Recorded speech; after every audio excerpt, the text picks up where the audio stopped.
Hi, I'm Nico Masteritis, and this is my social media literacy app presentation, and today I'm going to be explaining to you what the app Skiplagged is.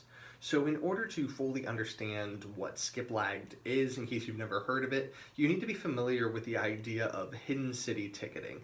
Hidden city ticketing is a pretty simple concept that saves you a lot of money when you're traveling via airplane. So Richard Quest of CNN in 2016, he explains in a YouTube video that Skiplagged was created by a man called Akhtar Zaman, and Zaman found a loophole in traveling when it came to the airplane industry and just traveling industry as a whole. He explained that through hidden city ticketing, you're able to save a tremendous amount of money when traveling, either short or long term.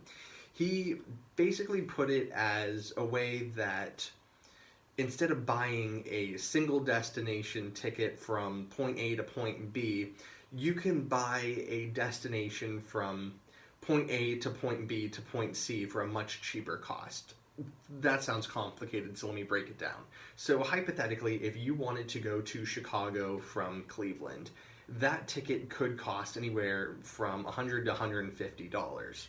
But if there's a flight that's going from Cleveland to Chicago to San Antonio, Texas, you can buy that ticket for $50 and just choose not to go on the flight to San Antonio, Texas.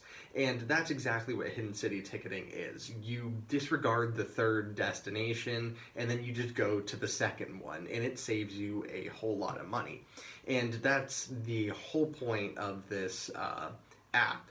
So what makes it social is you're able to go to all these different destinations, and you're able to book favorite hotels and make connections with those hotels and make connections with the different airports as well as various destinations, and you're able to kind of log all of those.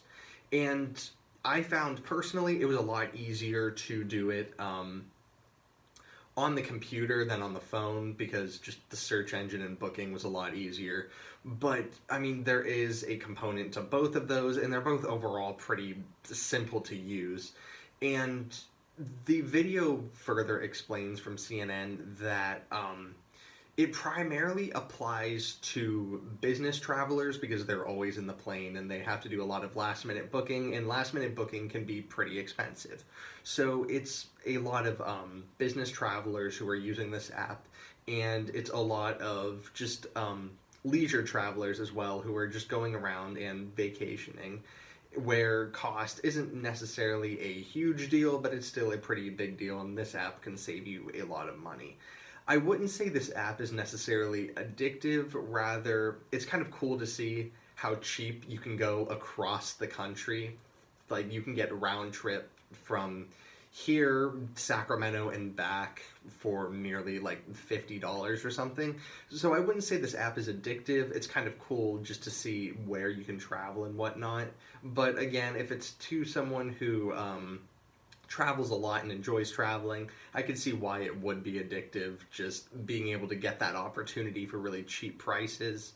And even after this presentation and the research I've done with this, I think I'll probably end up using this app. I travel to Florida quite a bit to visit family down there, so if I can get down and back for only like $75 as opposed to $150, it's going to save me a lot of money. So this app was, in conclusion, pretty beneficial. I enjoyed using it, and I suggest that you give it a try as well. Thank you.